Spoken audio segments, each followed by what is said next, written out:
Il disait, même si tu es tombé dans la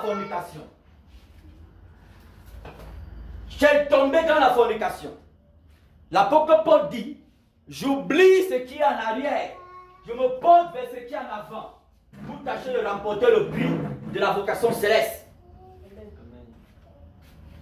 Alléluia. Le Seigneur lui-même dit que si tu as péché, tu es un avocat auprès du Père. Il parle à des chrétiens, pas des païens. Jésus-Christ n'est pas l'avocat défenseur des païens. Jésus-Christ n'est pas l'avocat défenseur des inconvertis. Il est l'avocat défenseur de ceux-là qui ont mis sa foi en lui, mis sa foi en l'œuvre de la croix. Amen. Alléluia. Pourquoi est-ce qu'un avocat va te défendre quand, n'est-ce pas, tu n'es pas accusé? L'avocat entre en jeu lorsque tu es censé être accusé, lorsque tu es préjudiciable, lorsque on peut, n'est-ce pas, te porter plainte, tu as combien de temps? Là, l'avocat peut intervenir. Et ici, je suis en tant qu'avocat, sache que Dieu, il savait qu'il est possible que tu fasses quelque chose qui n'est pas normal à sa parole. Il est possible que tu marches par la chair et non par l'esprit. Parce que la marche par la chair, ça c'est le péché. Parce qu'il dit ceux qui marchent sur la chair ne pourront hériter le royaume des cieux. Donc ceux qui marchent dans la douterie, dans la colère, dans la jalousie, les grès, toutes ces personnes-là n'hériteront pas le royaume des cieux. Même s'ils confessent Jésus. Parce qu'ils sont charnels, elles sont charnelles ces personnes. Amen. Voilà. Et l'avocat intervient parce qu'il doit venir, n'est-ce pas, te défendre. Te défendre. Est-ce que tu as fait? Il y a des avocats qui disent à leurs clients que dis-moi toute la vérité, même tu as menti, je veux couvrir le mensonge là. Mais je veux quand même bien savoir si c'est vrai ce dont on t'accuse. Là, il voit comment il va agencer les choses. Alléluia.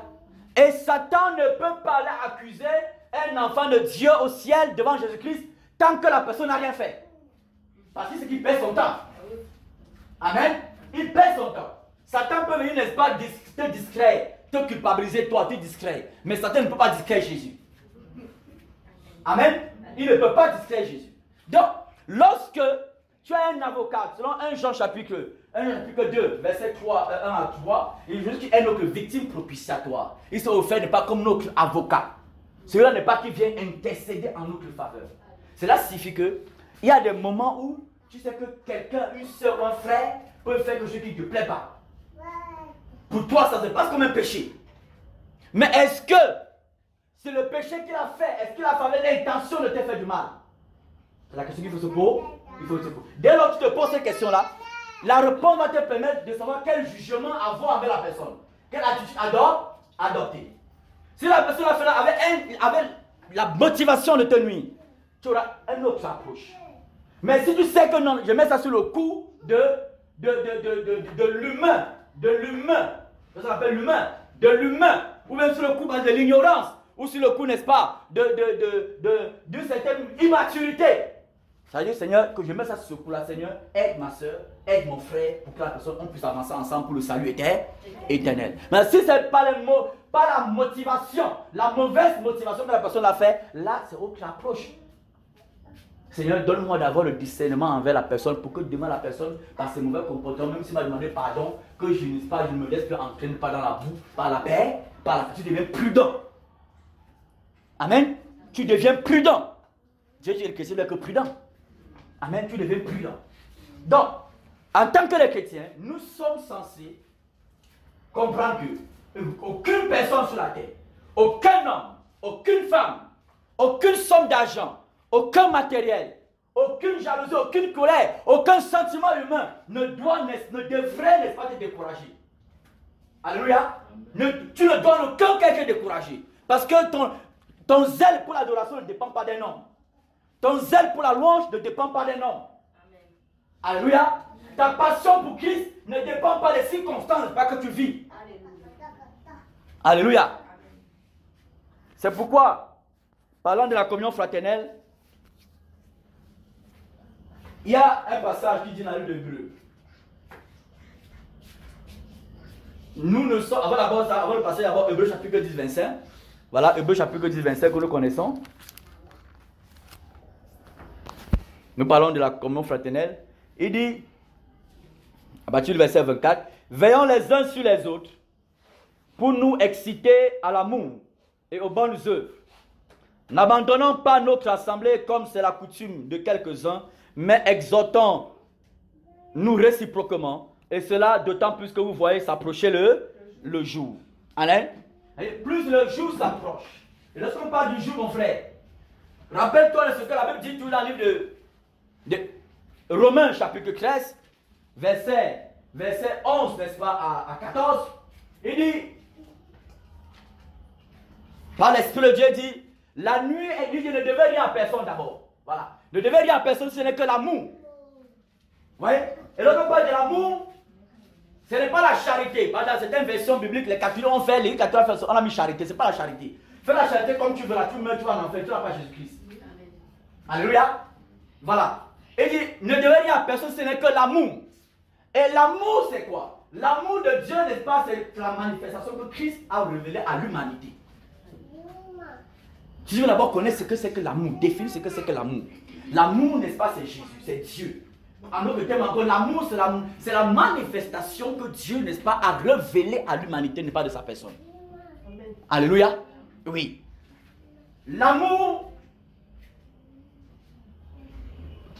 la Bible dit que l'amour, n'est-ce pas, couvre une multitude, n'est pas de péché. Et quand Dieu couvrir, ce n'est pas cacher le péché de quelqu'un. Amen. Ce n'est pas quand le péché, tu caches. Tu prends le bien, tu mets sur ça. Non, c'est pas ça. Couvrir veut dire quoi? Ça, le mot couvrir, ça vient, n'est-ce pas, d'un mot qu'on appelle, on parle de la couverture spirituelle. Ça, le mot couverture envoie deux mots hébreux, kaka et kafa. On a parlé de ça une fois. Qui signifie, n'est-ce pas, expier, enlever, le propitiatoire. Alléluia. Et le propitiatoire, c'est le lieu où le sang était versé pour couvrir le péché, n'est pas des peuples des enfants d'Israël. Donc, il dit l'amour couvre une multitude de péchés. Ça signifie que l'amour de Christ est venu, n'est-ce pas, expier, fondamentalement, nos péchés d'abord.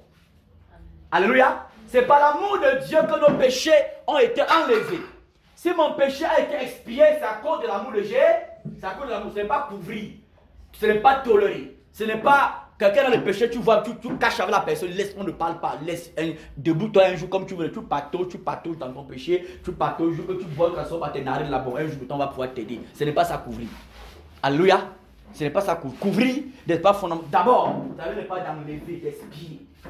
Amen. D'enlever, d'expier. Et Christ, c'est ce que Christ a fait pour nous. Voilà pourquoi on a dit à les chrétiens, tu ne dois en aucun cas accepter qu'un prédicateur, un pasteur, une apôtre spirituelle. Celui qui est notre apôtre spirituel à tous, c'est Jésus. Tout prédicateur qui s'est fait passer pour ta apôtre spirituel, c'est un apostat, c'est un bandit. Alléluia. Voilà, c'est un voleur d'âme. Là qu'on l'appelle bandit, c'est un voleur d'âme. Et couvrir, n'est-ce pas, les péchés, l'amour qui couvre le péché, par l'amour que tu as pour le Seigneur et qui se dégage au travers, n'est-ce pas, des frères et des sœurs, lorsqu'un frère, une sœur va commettre quelque chose qui, n'est-ce pas, est nocif, tu seras toujours prêt à tendre la main à la personne. Alléluia. Tu seras toujours prêt. Parce que si tu n'as pas de l'amour pour la personne, tu vas te prendre une posture où la personne va dire, c'est à cause de ce que j'ai fait. Vous voyez un peu? C'est à cause de ce que j'ai fait. C'est à cause de mon péché passé là que le frère, la soeur me regarde comme ça toujours. Mais pourtant, si tu as de l'amour pour la personne, tu as toutes les postures, les attitudes où ça mène un peu. Ah, c'est comme si le feu là, ça a oublié mon péché qu'il a fait. Il n'a pas oublié. Mais il dit, non, tu dois tourner là. Tu dois oublier, tu dois avancer. Donc, il dit, nous, du temps que nous voyons le jour arriver. Comment on voit le jour arriver? On doit vite faire, on part. Donc, si quelqu'un est accroché, on l'aide, on dit, lâche, tu veux lâcher lui, on part. Tu as fait ça hier, lui, j'ai fait ça hier. J'ai demandé pardon. Comme ma soeur, tout le temps, veille, sois attentif, sois sage, sois humble. Allez, mais avançons. Alléluia. Amen. Il dit, d'autant plus qu'on voit le jour arriver. Voilà pourquoi j'ai pris Romain là-bas, Romain 13 vous dit, ne devez à personne, ce n'est que l'amour, car la nuit est avancée, le jour approche. Dépouillons-nous dans les œuvres des ténèbres. Il parle avec qui? Avec qui? Dépouillons-nous dans des œuvres des ténèbres. Il s'adresse à les chrétiens. Il dit, chrétien, dépouille-toi des œuvres des ténèbres. Parce que le jour approche. puisque la nuit est déjà presque passée, le jour approche. Dépouillons-nous des œuvres, n'est-ce pas, des ténèbres. Rejetons, n'est pas, toutes les ruses, les orgies, le péché, les dissimulations. Rejetons tout cela. Rejetons tout ce qui fait la guerre, n'est-ce pas, à notre âme. Parce que le Seigneur arrive. Le jour approche. Alléluia. Parce que le jour approche. Chacun doit s'atteler. Chacun ne doit pas se faire violent. Chacun ne doit pas se secouer. Ne doit pas laisser une situation où il n'est pas le discret. Il doit l'amener hors de la volonté du Seigneur, hors de la pensée de Dieu. Tu dois refuser cela. Mais si tu marches en regardant seulement les gens, tu vas prier en fonction du zèle de l'autre. Alléluia. Tu dois être un chrétien qui ne prie pas en fonction du zèle de l'autre. Tu dois être un chrétien qui ne prie pas en fonction de la passion que l'autre a. Toi, ta passion est où? Avant que tu pries en fonction de la passion de l'autre. Alléluia. Tu ne dois pas être un chrétien qui prie en fonction du zèle de l'autre. L'autre fait fort, il faut aussi que fait fort. Papa est où? Alléluia. Parce qu'un moment viendra où chacun sera seul. Rappelons-nous la parabole des 5 vierges. Des 10 vierges. La Bible, les 10 vierges, c'est les gens, n'est-ce pas, qui avaient la parole de Dieu. La lame signifie la parole de Dieu. Alléluia. Et je ne veux pas entrer en détail encore là-bas, ce n'est pas le sujet. Mais je vais nous amener à comprendre, on parle du jour, parce que le jour approche. Lorsque l'époux, une voix crier dans la nuit, pas la voix de l'époux, une voix crier dans la nuit. Le cri qui est là, c'est un cri pour apporter le réveil. Mais ce n'est pas un réveil, comment il va appeler ça? Un réveil, peut dire un réveil conventionnel. Quand on dit conventionnel, un réveil où par exemple on va faire prêcher dans les rues pour que les gens puissent se tourner au Seigneur. Alléluia. Ce n'est pas le réveil là, non, non, non, non. C'est un réveil qui fait appel à la constatation de l'état où chacun se trouve. Parce que le cri là, tu ne peux plus changer dès que tu as entendu le cri là. Est-ce que tu comprends un peu? Il n'y aura plus de possibilité de repentance après le cri. Dès que la voix a crié là, toi quand vous vous réveillez, vous avez vu les femmes qui étaient là, non? Elles ont voulu avoir l'huile, non? Et on ne te donne pas l'huile. Pour qu'on change, il faut le Saint-Esprit pour qu'on change. Et l'huile, c'est l'esprit, c'est l'esprit. Donc il n'y avait plus de possibilité que cette personne puisse changer là, tout de suite là. Elle devait d'abord aller chercher l'huile d'abord. Et les autres partent.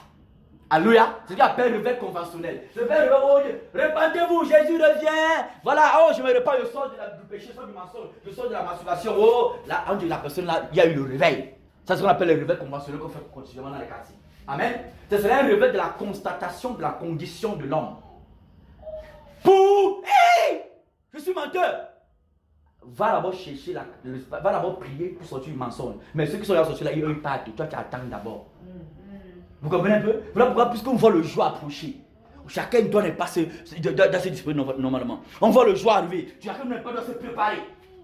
Là où tu travailles, là où tu dors, là où tu habites, là où n'est-ce pas tu vis, là où n'est-ce pas tu pries, tu dois avoir la pensée que le jour approche. Le jour approche. Le jour approche. Ne remets pas à demain le péché que tu peux abandonner aujourd'hui. Ne remets pas à demain le sale caractère que tu vas abandonner aujourd'hui. Non, parce que ce caractère peut t'empêcher de partir. On crie, la voix crie, pouh, la trompette saute, pouh. Tu dis, hey, monsieur levé. On dit, hey, monsieur levé, que dans ton cœur tu as fermé quelqu'un dans ton cœur jusqu'à. Le Seigneur a dit que tu m'as en colère de pêche parce que le soleil ne se couche pas sur ta peau. Mais ça fait, pouh, tu lèves. Le frère là, oh, la sœur là, vraiment, il va voir. Tu vas rester. Il a peut-être dit que Seigneur, pardonne-moi. Seigneur, pardonne-moi parce que j'ai crié que oh, pardonne-moi et laisse-moi partir avec toi. Il n'y a plus ça. Tu attends d'abord le rattrapage, le second tour.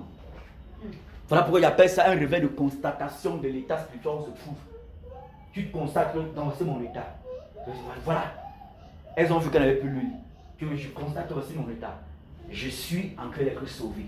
Elles voient que je suis en train de rester. Alléluia. Amen. Dit, n'abandonnons pas notre assemblée, comme c'est la coutume de quelques-uns, mais exhortons-nous réciproquement, et cela d'autant plus que nous voyons, n'est-ce pas, s'approcher n'est pas le jour. Nous parlons encore de la communion fraternelle, de la nécessité de la communion fraternelle. Et beaucoup de personnes, comme je le disais précédemment, ne supportent pas la communion fraternelle. Même beaucoup, n'est-ce pas, les grands leaders, n'est-ce pas, n'aiment pas, n'est-ce pas, la communion fraternelle. Ne pousse pas tous les gens parce que la communion fraternelle, ça crée beaucoup de conflits entre les frères et les sœurs qu'il faudrait que l'église n'ait pas pu gérer. Et lorsque l'église a appelé à gérer le problème, n'est-ce pas, des frères et des sœurs, ça fait problème parce que si on gère le problème de quelqu'un, c'est lui qui donne à manger, tu vas gérer ça de manière déséquilibrée. Et ta conscience n'est pas va te juger bien après. Donc du coup, pour éviter de gérer les problèmes des frères et des sœurs, on vous dit soyez sages, ne partez pas clocher les gens parce que les gens sont trop mauvais, et ainsi de suite, tout cela. Non, mais nous disons que la communion fraternelle et la biblique, c'est un pilier, n'est-ce pas, fondamental, n'est-ce pas, de l'Église. Selon Actes chapitre 2, c'est 2, voilà, 2, 42, ils persévéraient dans la communion fraternelle, dans l'enseignement, n'est-ce pas, des apôtres, dans la fraction des pains. Voilà pourquoi il y a eu des problèmes parmi eux.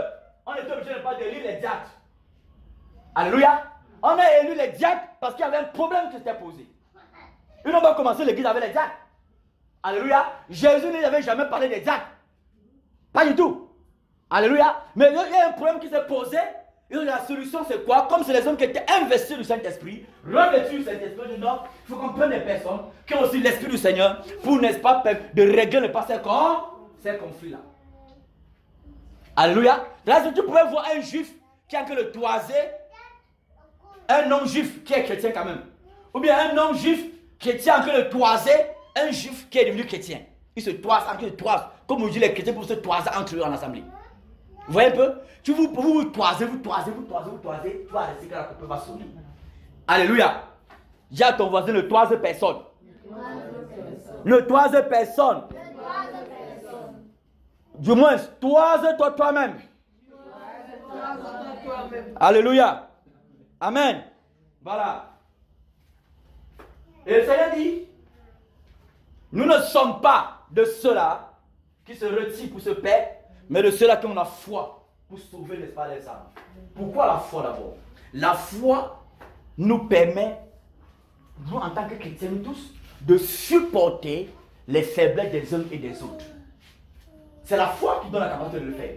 Parce que tu crois que Dieu a dit que ça c'est son enfant. Donc malgré ses faiblesses, Dieu va transformer la paix. C'est ça la foi. C'est la foi qui nous donne de supporter les frères et les sœurs.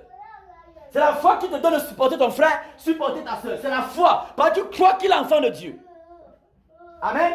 Tu crois qu'il est l'enfant de Dieu. Mais malgré ses manquements, malgré le fait qu'il m'a fait ça mal, elle m'a fait ça comme ça, elle m'a parlé comme ça là, je crois que Dieu va perfectionner cette personne-là. Et cette personne ne veut pas être perfectionnée. On verra cela de toute façon. Dieu vomira la personne. Dieu vomit, n'est-ce pas, les gens, non? Amen. Alléluia. Amen. Voilà. Il dit, nous ne sommes pas le seul à qui se retire pour se perdre, mais de ceux qui ont la foi pour sauver les âmes. Pourquoi je pense que je m'amène dans ce verset? Parce que beaucoup de personnes ont eu l'habitude, n'est-ce pas, de fuir, n'est-ce pas, les combats. De fuir, n'est-ce pas, les combats. Fuir, n'est-ce pas, l'action du fer contre le fer. Comme le proverbe dit, que le fer n'est pas va aiguiser le fer, les intestins vont même sortir. Alléluia.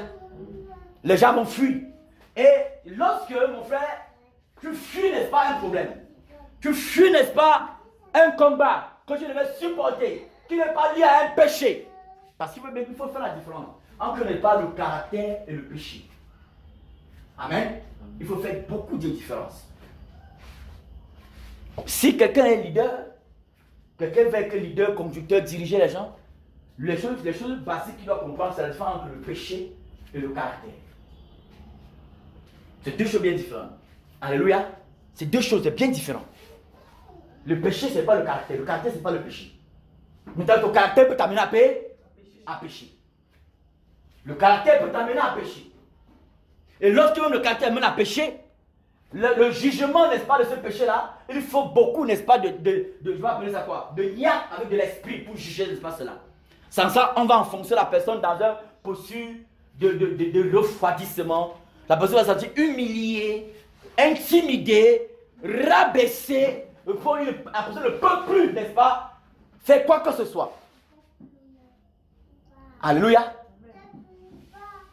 Voilà pourquoi, par exemple, tu peux faire par exemple un frère. Peut-être Bénédicte, par exemple, dit, je sais Bénédicte, peut-être a tel caractère. Le caractère, soit peut-être, c'est la même à mal se comporter. On lui parle une fois, deux fois. Ce qu'on va faire, c'est que de temps en temps, on va prier pour lui-même en secret.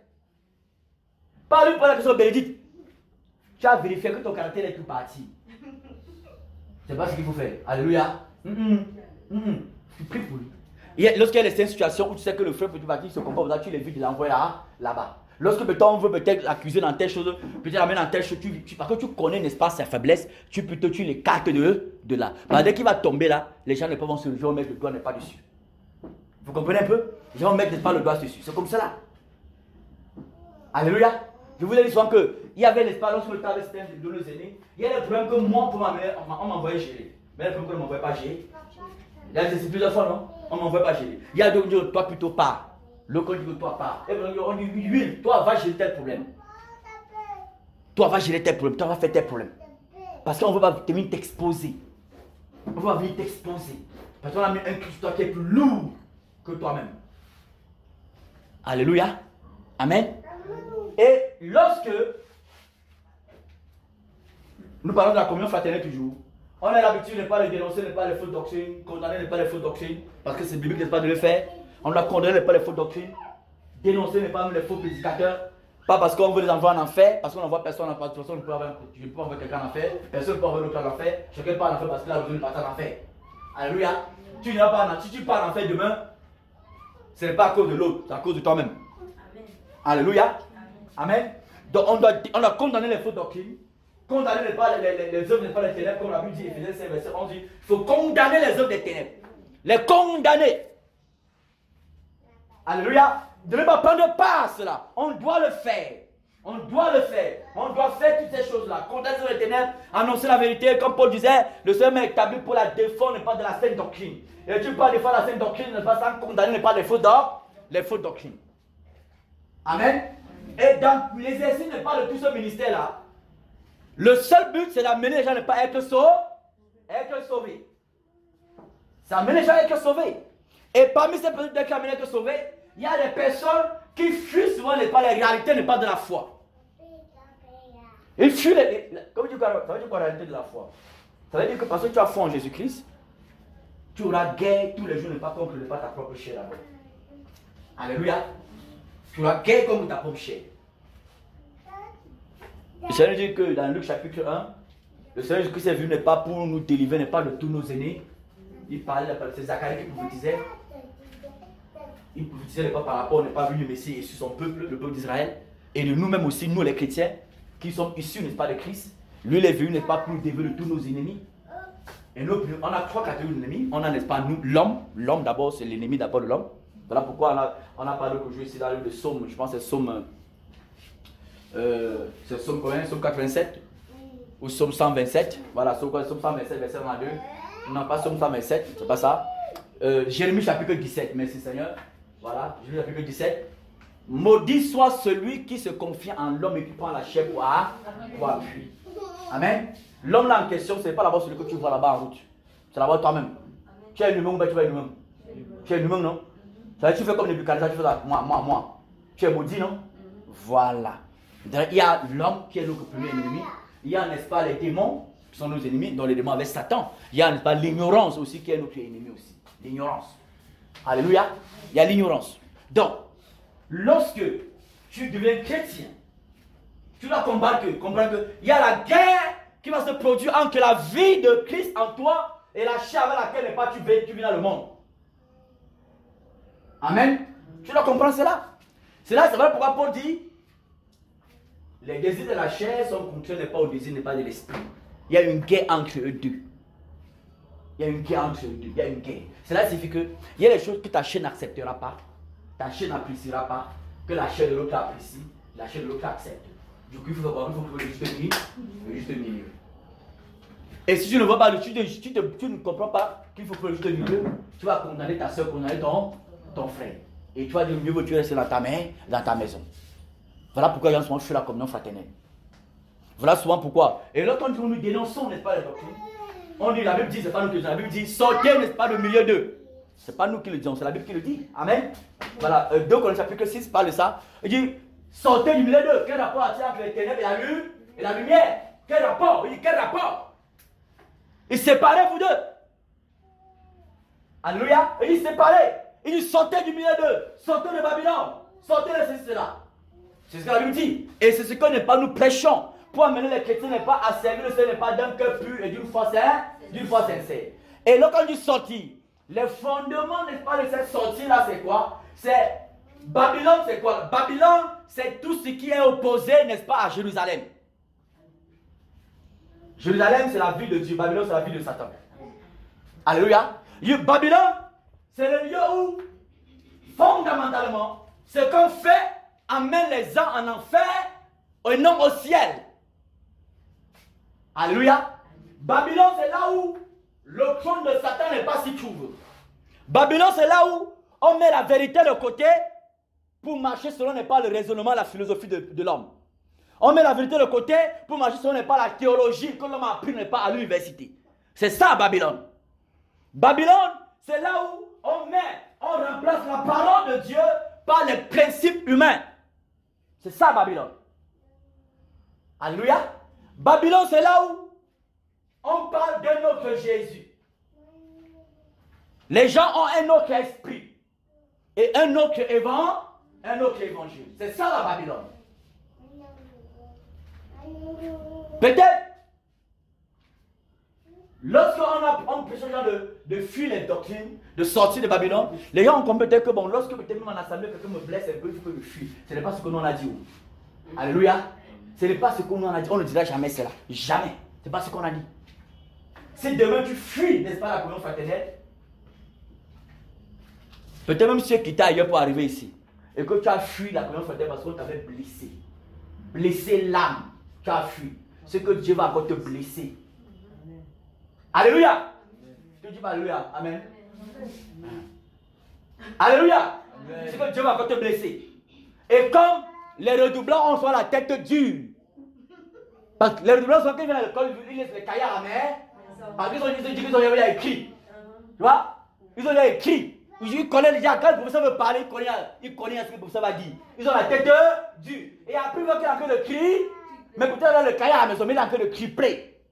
Parce que le redoublant, n'est-ce pas, souvent, il est trop orgueilleux, il est trop orgueilleux, il est trop fier de lui-même. Et les personnes qui n'aiment pas qu'on les blesse, n'est-ce pas, sont trop fiers d'eux-mêmes. Mais ils ne peuvent pas forcément vous dire qu'ils sont fiers. Ces personnes vont vous croire que non, ils sont trop saints, ils sont plus spirituels que tout le monde. C'est très dangereux. Alléluia. C'est très dangereux, très dangereux. Si tu fuis la communion fraternelle, tu quittes une communauté chrétienne pour aller dans une communauté chrétienne, parce que là-bas, n'est-ce pas, on a blessé ton âme, pas qu'on t'a enseigné une fausse doctrine, pas qu'on t'a escroqué, si on t'a escroqué, fuis. Si on a violé ta fille, fuis. Si on a prophétisé pour marier ta fille à quelqu'un parce qu'il a de l'argent, parce que le pasteur va le commander, va le manipuler, fuis. Là-bas, ce n'est pas le Saint-Esprit. Alléluia. Ce n'est pas le Saint-Esprit. Mais maintenant, c'est un frère, une soeur a piétiné ta belle paix de Jésus. Et tu attends que la soeur demande pardon. La soeur me pardonne, moi je pars. Pars. Là où tu pars là, on va piétiner ta chaussure. C'est ta tête qu'on va piétiner. Alléluia. C'est ta tête qu'on va piétiner. Peut-être la chaussure coûtait 20 000. La tête de la toi peut-être de 150 000, 200 000. Là-bas, tu vas faire comment? Hein? Tu vas faire comme ce monsieur qui a été blessé, il est rentré à l'église catholique romaine. Tu appelles le monsieur qui chante Vertu de gloire. Voilà. Oui. Oui. C'était un converti, non? Mais il a dit qu'il entre à l'église catholique. Il entre lui. Oui, il entre. On dit des choses, ça ne me plaît pas. Je ne suis pas d'accord. Il entre à l'église catholique. Mais là, qui t'arrête? Oui, mais pourtant, ce qu'il a chanté, ça a béni beaucoup de personnes. C'est tellement puissant. Mais regardez le caractère. Là, le caractère parle de l'homme. Il dit qu'il pouvait rentrer, lui, à l'église catholique, s'asseoir là-bas. Parce que là-bas, là, vous pensez que vous êtes plus pur que qui? Vous êtes plus saint que qui? Vous êtes plus véridique que qui? Ce n'est pas qu'on pense à quelque chose. Mais on pense à dire ce que la Bible demande de dire. Amen. Alléluia. Souvent les gens pensent que lorsqu'on prêche fort là, nous, ça ne nous taille pas nous-mêmes quoi. Souvent les gens pensent que lorsqu'on prêche, la parole c'est l'épée. Double tranchant, pas un côté. C'est la machine que tu as ici là, il va qui a un côté. L'épée là c'est deux côtés, à nous c'est deux côtés. Vous comprenez? Oui, et au moment où tu prêches. Après vous ne pouvez pas connaître, c'est nous qui connaissons. Dieu sera en train de te parler. Dieu sera en train de te parler. Et au moment où tu prêches, tu retournes à la maison, tu mets tes genoux à terre, tu te mets à parler au Seigneur d'abord. Vous comprenez un peu? Oui. Mais vous voulez que quand Dieu me parle, quand l'épée me coupe comme ça devant vous, il y a rien à pas dire, prier. Mes soeurs, mes frères, il y a des choses qui ne plaisent pas à Dieu. Il y a eu des choses, mes frères, mes soeurs. Jamais. Ça vous entendez? Donc l'épée, la parole, c'est l'épée à double tranchant. Ça taille. Il y a le moment où, pendant que tu enseignes, surtout lorsque dans lequel tu venais, tu n'avais rien pensé, tu n'as rien pensé. Tu as dit, Seigneur, ouvre ma bouche pour que je parle. Là, souvent, Dieu te coince là-bas toi-même. Tu parles en parlant de ta tête, tu es en train de méditer. Tu parles en priant aussi. Tu parles en priant. Tu parles du Seigneur, tu es mon puissant soutien. Secours-moi. J'ai besoin de toi. J'ai dit, m'apporte ton trône de grâce, Père, que secourir dans mes besoins. Mon besoin là, ce n'est pas l'argent, c'est pas ça. Voici mon besoin, mon besoin, mon besoin, mon besoin. Mais je sens encore que le péché, hein? Mais je sens que le fait de manière instantanée. Vous comprenez un peu? Oui! Ah oui, nous ne sommes pas les ceux-là qui se retirent pour se perdre. On a la foi pour sauver les pas nos âmes. La foi. Et même si quelqu'un est tellement fausse, c'est tellement fausse, toi continue de manifester l'amour envers la personne, de la prudence envers la personne, user de la sagesse envers la personne. Si la personne ne veut pas changer, le Dieu le feu. Le Dieu le feu. Amen. Hébreu 13, verset 8 dit que le feu dévore. Un feu dévorant. Pas seulement pour dévorer les ténèbres, comme on vous a envoyé le feu sur les démons là. Même pour te dévorer toi-même. Te dévorer dans le but pour te purifier. Il y a un homme que tout ce qui doit passer par le feu doit passer par le feu. Pour te purifier. Il y a le moment où Dieu peut te prendre, te mettre dans le feu. Parce que tu as refusé les petits réprimandes. Tu as refusé n'est pas quand on touche un petit caractère, tu as refusé. Il va te mettre, là-bas c'était le feu, que peut-être allumant le briquet, ça brûle ton doigt, le petit feu là. Il va te prendre, te mettre dans le four. Vous comprenez? Ça va te chauffer le partout. Te chauffer le partout. Te chauffer. Tes entrailles vont te secouer à l'intérieur. Secouer. Ce qu'on appelle la lie. La lie, elle va bouger dedans. La lie, c'est toutes les sales choses qui sont dans le cœur de l'homme et qui sont cachées dedans, qui dorment dans son cœur. Personne ne le connaît. La personne est fière. Alléluia. Oh, oh. La lie est dedans. Jérémie chapitre 44, c'est 48. Je ne me trompe pas. La Bible dit Moab. C'est Moab. On va le lire rapidement.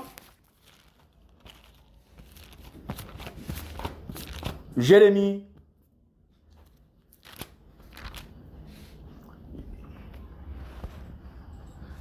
Jérémie chapitre 48. Merci Seigneur, comme je disais là.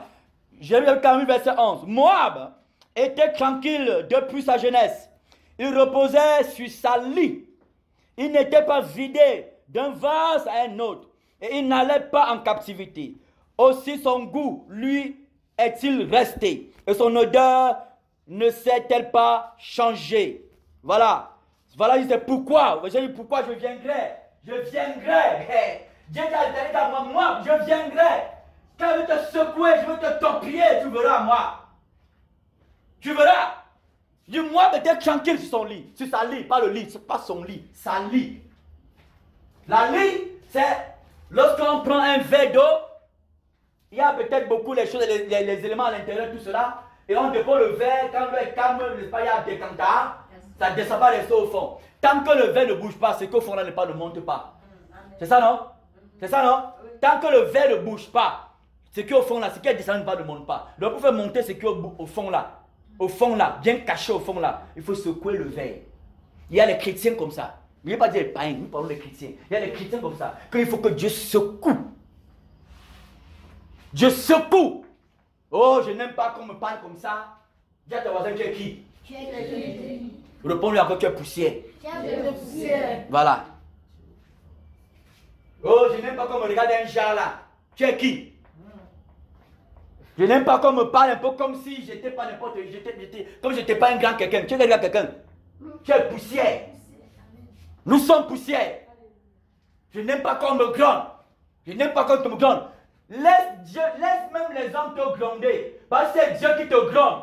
Tu vas faire comme Israël faisait lorsque Dieu parlait sur le mont Espace Sinaï. Le peuple fuyait. Il tremblait. Alléluia.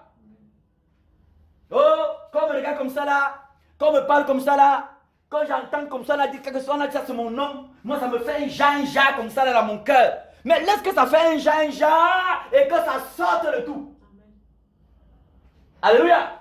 Ok, entendre comme ça, c'est mon nom, ça fait un jas. Le nom de Jésus, là, comment tu veux ressembler à Jésus, non? Tu dis, tu veux ressembler à Jésus? Je veux te ressembler, plus de toi, Seigneur. Brise-moi, façonne-moi. Voilà les chansons que je ne chante pas facilement. Quand on chante ça, je prie plutôt. Parce qu'il faut tout chanter. Veut dire chanter, c'est prier. Pas prier 3 fois. Ça, c'est chanter comme ça. Alléluia. Pas prier 3 fois. Chanter, c'est prier. Parce que parmi les formes de prière, il y a l'adoration, le cantique, la louange. Alléluia. Voilà, parmi les formes de prière. Voilà pourquoi l'apôtre Paul, quand il était appelé Silas, il priait, même il chantait sur les cantiques. Mais il a le prix de prier. Et il brise-moi, façonne-moi. Il y a le chrétien quand il va chanter ça là, ouvre-le, tu guettes le chrétien. Il est tellement concentré. Brise-moi, Seigneur, façonne-moi. Il y a l'autre aussi qui ferme les yeux. Brise-moi, Seigneur, façonne-moi, Seigneur. Donc c'est comme si elle chante, pose son corps se brise même déjà.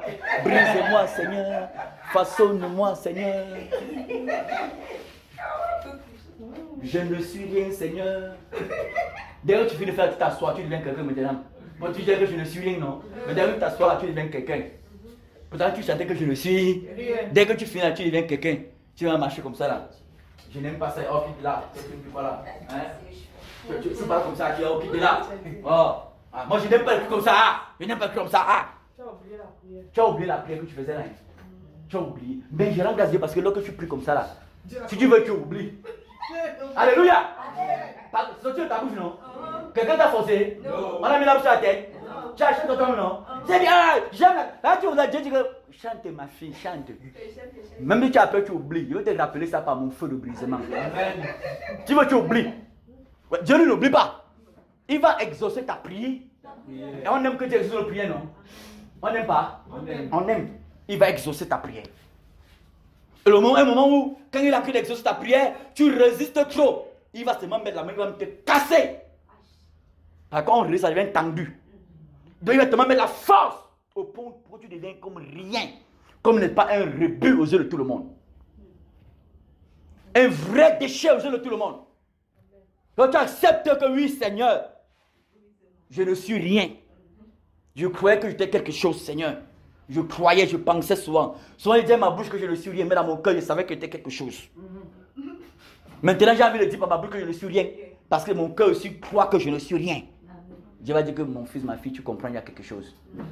Il va un peu, comme tu es brisé un côté, tu te mets un peu de côté comme ça, là, mais pas tout droit comme ça. Parce qu'il met vite comme ça, là. Ah, ça sera trop facile. Il monte doucement. Doucement. Tu vois quand il te lâche encore, tu te brises. Mais un autre chrétien va fuir ces épreuves-là. Alléluia. Souvent, les gens marchent d'église en église, d'église en église. Le fait souvent, ce n'est pas parce que c'est les fautes doctrines. Donc, fuit, n'est-ce pas, les combats. Il fuit les combats. Il fuit de supporter. Supporter, il refuse de supporter. Dieu a dit supporter les injustices. Dieu a dit supporter. Tu vois, le païen m'a fait telle chose. Moi, j'ai supporté le païen. Ce n'est pas ça que Dieu parle. Quand il dit supporter, il ne parle pas de supporter chez les païens. Quand Paul écrit, il parle des chrétiens. 1 Corinthiens chapitre 6. Il dit supportez parmi vous l'injustice. Supportez-vous. Supportez. Mais toi, le supporter, le chrétien, tu prends l'exemple comme tu supportes ton païen, ton voisin qui est païen. C'est plus facile de supporter ton voisin qui est païen. C'est plus dur de supporter, n'est-ce pas, celui qui prétend prier le même Dieu que toi. Vous comprenez ça? Oui! C'est plus facile, c'est plus difficile. C'est plus difficile. Mais il prie, comment quelqu'un peut faire comme ça? Mais il peut faire comme ça, s'il prie, mais il est humain. Alléluia. Pourtant, c'est un païen, oh, lui c'est un païen, c'est un païen. Mais comment un chrétien peut faire comme ça? Ça peut arriver. Alléluia. Ça peut arriver, ça peut arriver. Regardez beaucoup de prédicateurs. On parlait avec un prédicateur que seulement la langue des hommes l'ont amené, n'est-ce pas, à devenir un ivrogne. Et vous dites un ivrogne. Il ne prêchait plus, il buvait le portement, le met dans la voiture, pas de bruit chez lui. Un prédicateur, la langue des gens. Parce que toi, tu as un prédicateur, peut-être quelqu'un qui prêche la vérité, il dit qu'il dénonce les gens. Demain, peut-être qu'il tombe. Si peut-être demain, Dieu ne me fait pas grâce, de demeurer ferme avec ma femme dans la foi. De m'entendre que oh, William a poursuivi sa femme avec les coups de fond. Même les chrétiens qui sont là-bas disent que j'avais bien dit que le feu là faisait souvent un jar. Ouais. Le feu là faisait souvent un jar. Je sentais un petit truc là-bas qui ne donnait pas depuis. Mais tu sentais, tu as prié, tu as fait ça de quoi? Tu as prié pour ça? Et que c'est le moment de dire que je sentais un petit truc. Le moment c'est de mettre tes journaux à tes prier. Voilà pourquoi il était devenu un niveau le prédicateur. Voilà pourquoi dire à les chrétiens que il ne faut pas seulement dire qu'on va dénoncer les prédicateurs qui sont tellement perdus. Il faut prier aussi pour eux. Parce que beaucoup sont égarés à cause des hommes. À cause des femmes. C'est à cause de cela. Il faut prier pour eux. On a dénoncé les oui, mais il faut prier pour eux. Alléluia. Il faut prier pour eux.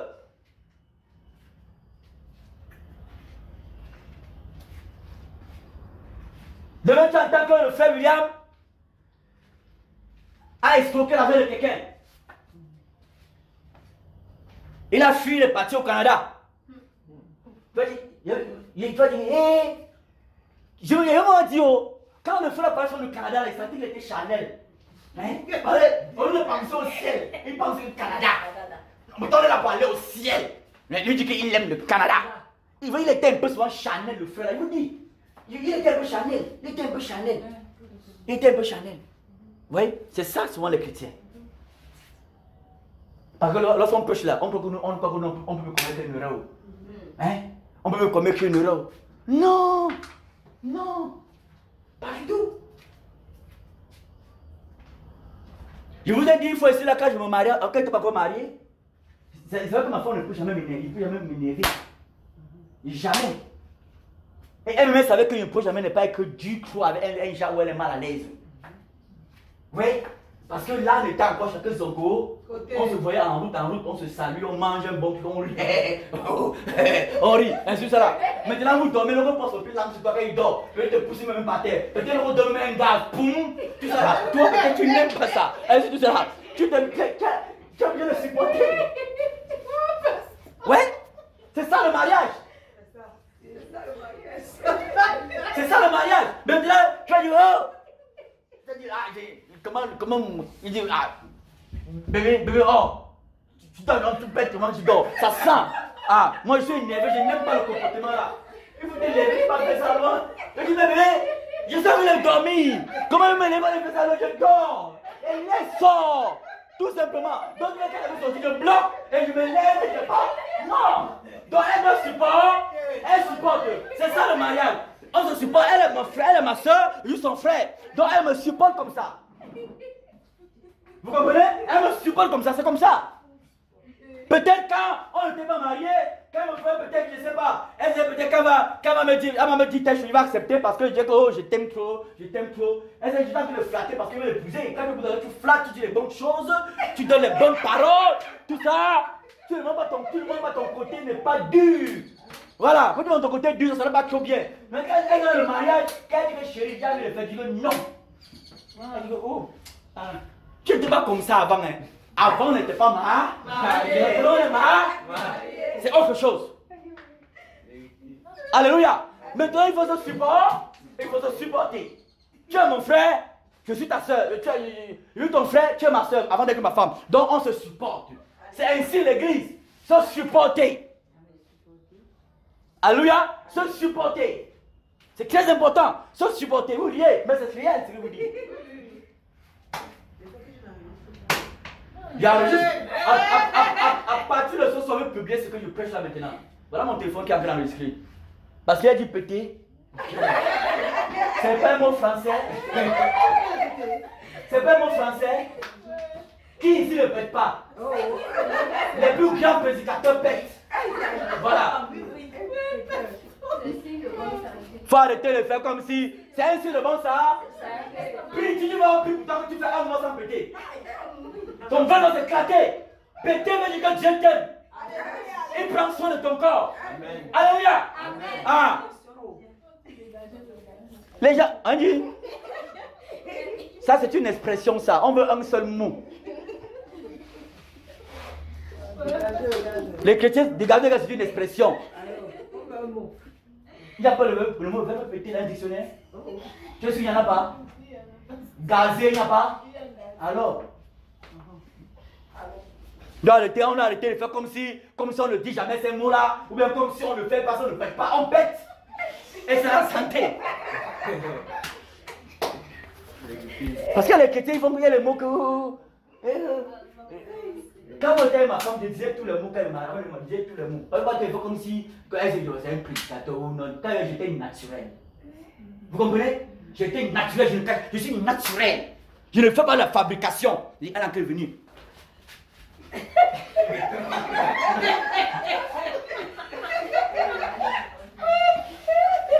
Alléluia. Non. Il ne faut pas la fabrication. Non, je vais un comédien faire la fabrication. Elle me voit tel que je suis. C'est tout.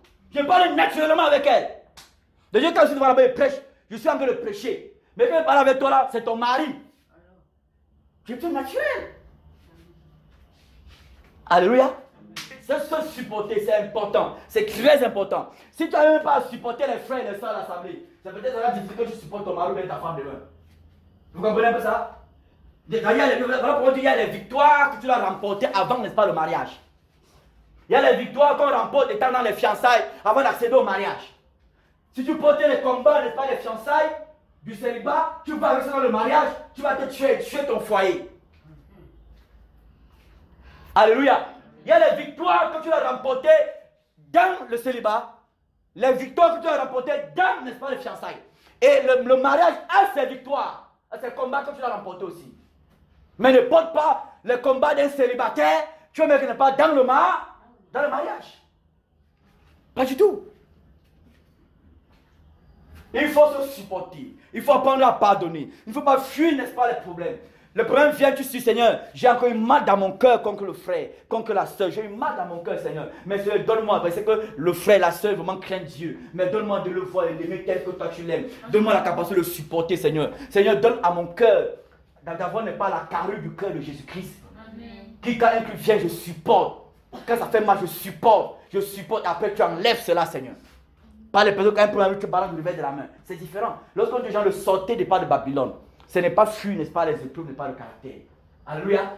Non, tu es dans une communauté chrétienne. Si c'est parce qu'un frère t'a mal parlé, une soeur t'a mal parlé, une soeur t'a piétiné, un frère t'a piétiné, une soeur t'a toisé, un frère t'a salué avec une légèreté, la main comme ça, il partait, tout cela, tu fuis. Tu vas trouver pupille dehors. Tu vas trouver pupille dehors. Vous comprenez un peu? Oui. Maintenant, là où on vous dit, ah, je parlais, n'est-ce pas, des fausses doctrines, on enseigne les fausses doctrines, ce qu'il appelait Babylone. Voilà, Babylone, on enseigne Babylone, c'est l'argent matin, midi, soir, il faut être riche, il faut donner tout votre argent à l'homme de Dieu pour être riche aussi, il faut faire de l'homme de Dieu une couverture spirituelle. Lorsque tu vas aller voyager, il faut demander l'autorisation. Lorsque tu veux te marier, tu demandes l'autorisation de l'homme de Dieu. Lorsque tu veux ceci, tout ton argent, c'est lui qui gère ton compte bancaire. On vous dit que tu ne donnes pas la dîme, tu seras maudit. On t'envoie le feu même pour te maudire déjà. Tout cela, ça là, c'est Babylone. Vous comprenez un peu? Ça là, c'est Babylone. Voilà pourquoi certaines personnes ne comprenaient pas, parce que c'était un aîné prêcheur qui sortait. Et comme ça, on doit partir seulement comme ça. Les gens qui étaient, notre pasteur là, il a dit qu'il est notre, il a dit qu'il s'appelle pasteur Tam. Et on en fuit, parce que tu sais qu'il s'appelle pasteur, notre seul pasteur c'est Jésus. Tu qui tu parles, tu sais t'égarer après. Vous comprenez un peu? Vous comprenez un peu? Oui, parce que on ne comprend pas bien, oh non, ton pasteur c'est qui? Mon pasteur c'est Jésus. Jésus qui était dans l'assemblée là, pourquoi? Parce que l'homme qui gérait, il s'appelle le pasteur. Il s'appelle pasteur tout le monde. Donc, et notre seul pasteur, c'est Jésus. Tu fuis. Mais tu vas te faire le problème. Notre seul pasteur, ce n'est pas Jésus. Jésus est le pasteur des pasteurs. L'apôtre des apôtres. Le prophète des prophètes. Est-ce que vous comprenez un peu ça? Oui. Pasteur veut dire berger. Il est le berger des bergers. Il est l'apôtre des apôtres. Romain dit qu'il est l'apôtre lui-même. Il est le prophète. Il est l'évangéliste. Il est le pasteur. Il est le pasteur des pasteurs.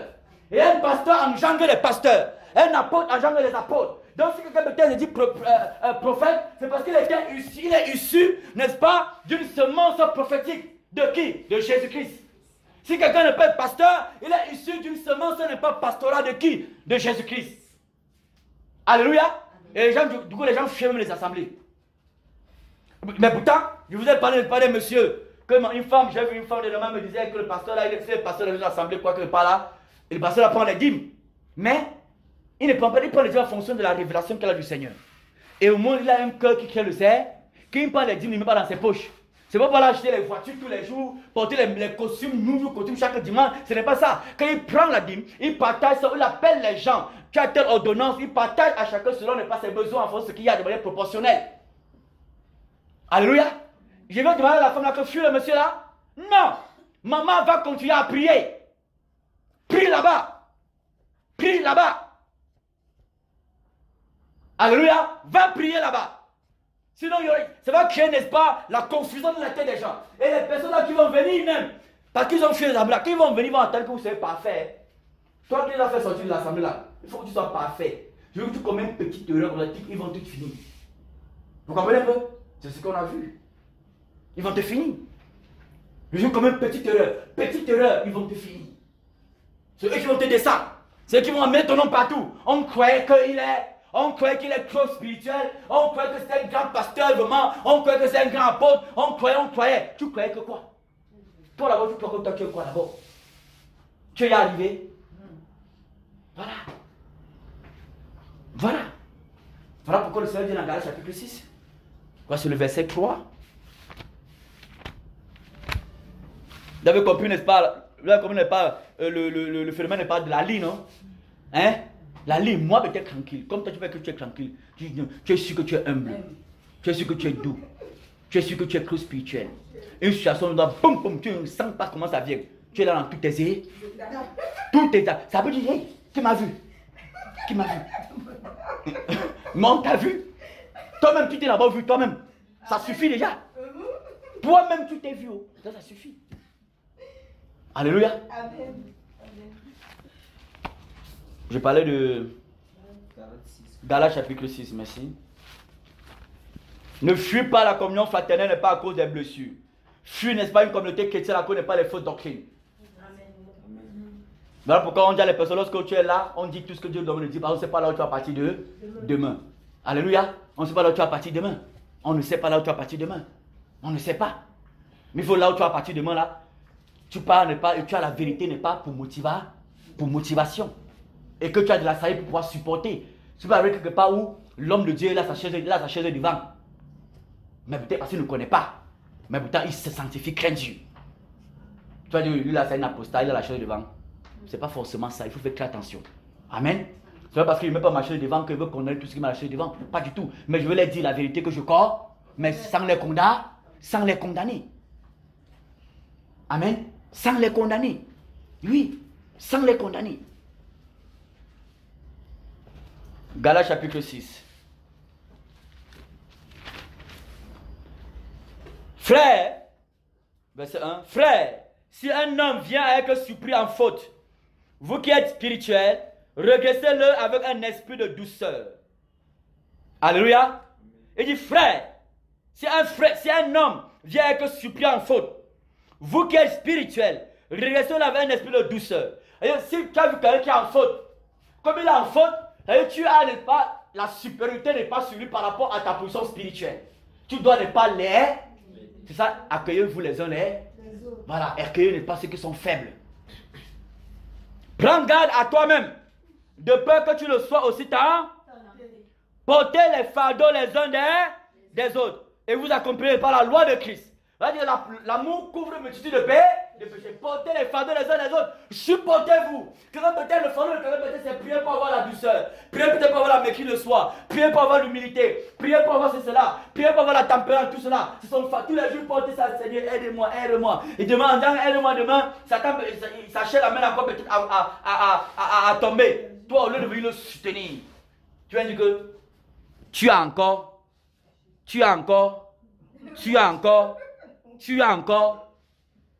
Non, ce n'est pas spirituel, c'est charnel. Amen. Si quelqu'un pense être quelque chose, quoi qu'il ne soit rien, il s'abuse lui-même. Voilà, dans d'autres versions, il se trompe lui-même. D'autres versions, il se séduit lui. Que veut dire se séduire? Il est en train de se garer lui-même. Bah, le mot séduire veut dire se garer. Tu veux te garer toi-même. Tu te gares toi-même. Amen. Tu te gares toi-même. Voilà. Il dit, Que chacun, verset 4, examine ses propres œuvres. Et alors, il aura sujet de se glorifier pour lui seul et non par rapport à autrui. Tu ne dois pas te glorifier par rapport à l'autre.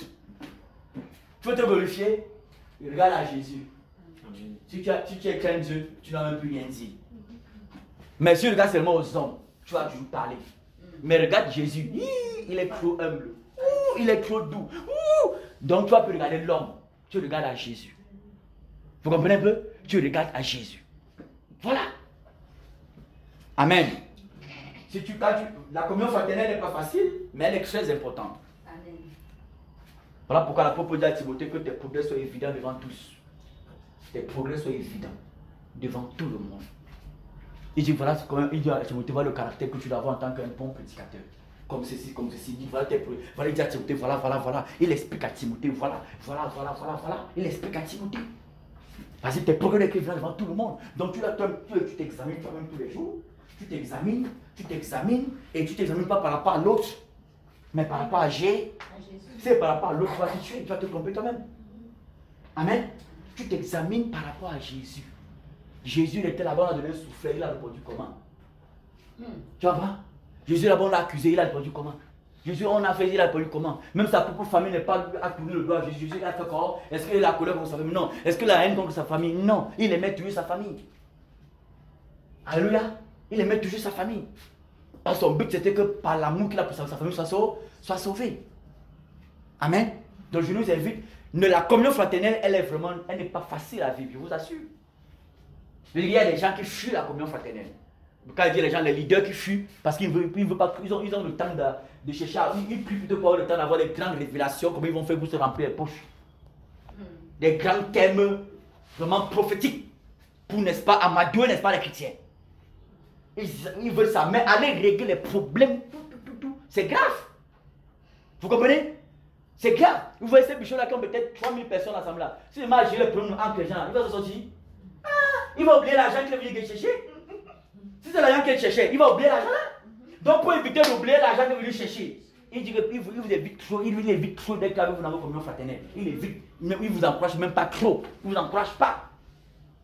Il peut vous demander d'aider les gens à distance. Ça c'est pas la communion fraternelle. La communion fraternelle c'est ce fauteuil. Tu peux laisser si tu envoies l'aider à quelqu'un là-bas. C'est pas comme une fraternelle. Tu vas te communier avec lui. C'est pas comme une fraternelle. Tu l'as aidé, mais tu n'as pas communié avec lui. La communion fraternelle, c'est que vous vous voyez. Vous vous touchez. Vous échangez les paroles. Vous échangez les pas de bras, les mains, tout ça. Là. Vous comprenez? C'est ça la vraie communion fraternelle. C'est que par téléphone, c'est plus facile, non? Par téléphone, c'est facile. Par téléphone, les gens s'aiment jusqu'à. Pour voir s'ils sont vraiment bien aimés là. À dire qu'ils habitent ensemble un mois. D'aller voir le feu. D'aller voir le feu. Dire qu'ils habitent ensemble un mois. Un mois, il y a d'autres que c'est une semaine. Une semaine. Vous allez voir le feu grave. C'est le chef de quartier qui va venir se partager. C'est le chef de quartier qui va dire, allez, appelez-vous que le pasteur, il vient alors juger. En ce temps, il a que vous arrêtez comme ça, que ne vous tapez pas les l'une sur l'autre. Ne vous tapez pas. Allez, habiter ensemble un mois. Un mois, c'est pour ça un peu qui. Donc, les qui sont durs, ils supportent comme ça. Ils supportent. Ils supportent un mois, un jour. Ça a trop rempli. Mais il y a d'autres. Ah, moi, il n'aime pas moi ça. Je croyais que tu étais même trop spirituel même. Oh. Non. La communion fraternelle, elle est importante. Le but de la communion fraternelle n'est pas seulement de donner la nature de Christ. Amen. Amen. Jésus-Christ, pour montrer son humilité, n'était pas dans le désert. Pour montrer son humilité, n'était pas dans le désert. Pour montrer sa douceur, il n'était pas dans le désert. Pour montrer pas sa maîtrise de soi, il n'était pas dans le désert. Il était au milieu des hommes, n'est-ce pas, et des femmes. Pour montrer pas sa maîtrise de soi, quand le giflait, il était au milieu des gens. Ce n'est pas les arbres qui le giflaient quand les femmes passaient pour bouger les branches. C'est les membres des gens qui le giflaient. Mais il supportait. Il avait la maîtrise de soi. C'était au milieu des humains. Lorsqu'il était devant Pilate, il était au milieu devant un homme. Étant devant l'homme, il a montré un caractère de Christ, de l'esprit qui n'est pas la sérénité. Il était serein. Il était serein. Au point de dire, mais qu'est-ce que la vérité? Il était serein. C'est devant les hommes, c'est au milieu des hommes pas que ça se fait. Mais voilà pourquoi il faut prier tous les jours. Quand tu penses à prier, Seigneur, donne-moi de te ressembler. Donne-moi de te ressembler, Jésus. Donne-moi de te ressembler. Vous comprenez un peu? Voilà pourquoi j'ai dans sa parole, dans le livre de... c'est Psaume 119. Voilà, Psaume 119. Il dit, Seigneur, incline mon cœur vers tes préceptes, et non pas vers le guet. Il dit, lorsque tu pries, ne prie pas d'abord pour guetter d'abord tout ce que tu veux que tu te donnes physiquement. Cherche d'abord la nature de Jésus. Alléluia. Parce que la nature de Christ là, lui il sait même ce que tu as besoin, même plus que tout ce que toi tu le connais. Il connaît ce dont tu as besoin. Il peut te donner au-delà de ce que tu pourrais demander. Mais parce qu'il faut que tu vises l'essentiel. Tu vises pas ce qui est fondamental. Sa nature, il peut te donner même plus que ce que tu pourrais demander. Vous vous rappelez l'histoire de Salomon, non? Vous vous rappelez l'histoire de Salomon, non? Salomon, lui, il fallait qu'il devait demander tout, mais il demandait, donne-moi telle chose. Ce n'était pas l'argent qu'il demandait à Dieu. Ce n'était pas les maisons, les grands royaumes qu'il demandait. Ce n'était pas ça. Il disait, donne-moi la ça pour gérer, n'est-ce pas, ton pays. C'est ce qu'il demandait à Dieu. C'est tout. Mais Dieu, là, voilà pourquoi Dieu donne au-delà de ce que nous pouvons demander, ce que nous pouvons penser. Vous comprenez? Donc, nous ne faisons pas ça, donne-moi ta nature. Parce qu'avec ta nature, je vais t'adorer en esprit, en vérité. Alors, lorsque tu n'as pas un cœur qui est pur, tu n'adores pas Dieu en esprit, en vérité. Tu adores Dieu en corps et en calcul. Tu calcules les soeurs, tu calcules les frères dans ta tête. Tu as vu le cibler ceux qui t'ont fait du mal, ceux qui t'ont toisé, ceux qui t'ont mal parlé, ils t'ont dit un mot déplacé, tout ça. Tu as envie de les calculer, ça défile dans ta tête quand tu as envie de prier. Il manque seulement où tu vas me dire, sortez de ma tête, sortez. Seigneur, donne-moi ta nature.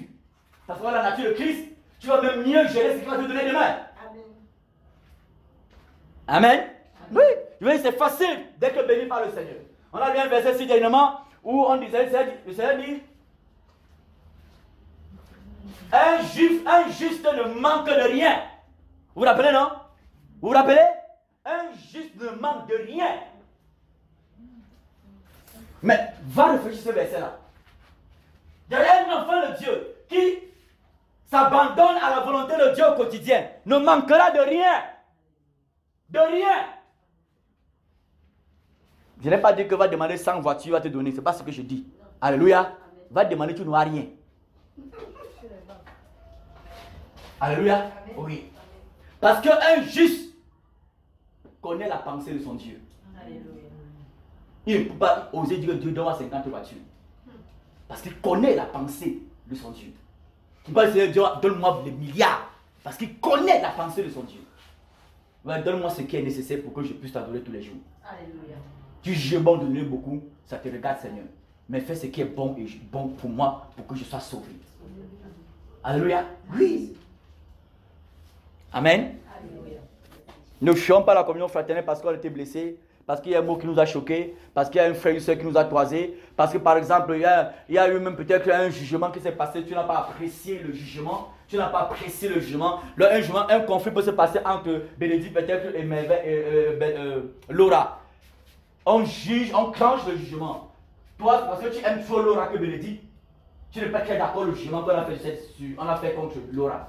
Tu n'es pas très d'accord. Tu n'es pas très d'accord. Dieu dit supporter, n'est-ce pas, aussi les injustices. Si tu crois que c'est une injustice, supporte. Si tu crois. Si tu crois, supporte. Et ne crois pas injustement. Ne crois pas injustement. Tu crois injustement, tu te fais du mal.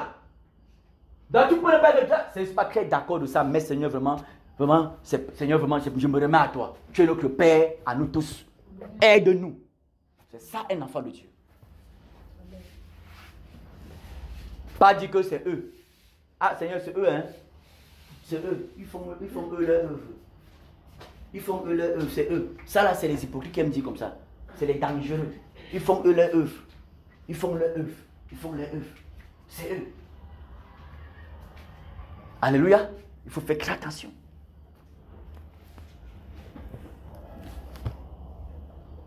Et c'est langage que ce n'est pas très bon d'entendre dans l'église. Peut-être un truc qui s'est passé, tu dis, Seigneur, c'est eux, vraiment, ça les regarde. Non. Tu es hors du corps de Christ. Si eux, ça les regarde, ça fait de toi un gros hypocrite parce que tu es au milieu d'eux. Dis que Seigneur, aide-nous. Voilà quelqu'un n'est pas qui cherche à avoir la pensée de Dieu. Il dit, aide-nous. Pas Seigneur, c'est eux. C'est eux.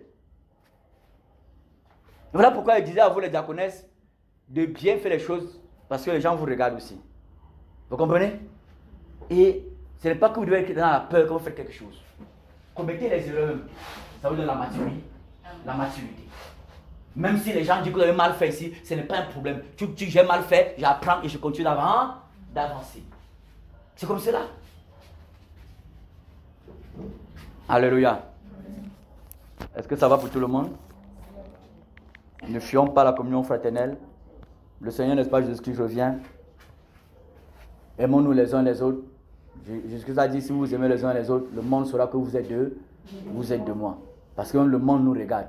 Les païens, n'est-ce pas, nous regardent. Le païen qui me connaît, qui te connaît, n'est pas nous regarde. Les païens nous regardent. Alléluia. Ne fuis pas la communauté chrétienne peut-être parce que tu as été blessé, mais fuis peut-être parce qu'il y a les faux doctrines, les enseignements qui mènent en enfer. Les enseignements n'est pas qui te détruisent, qui te détruisent, mais c'est un enseignement, peut-être les problèmes peut-être qui sont en train de pas de ronger ton cœur, les problèmes qui sont en train de pas de briser ton cœur. Seigneur, tu dis, Seigneur, brise-moi. Enseigne-moi à supporter, à être patient, à aimer, n'est-ce pas, mon frère, ma soeur, malgré n'est pas ses manquements, à aimer et à supporter. Amen. Alléluia. Que Dieu soit béni. Beaucoup de courage à tout le monde au nom de Yeshua.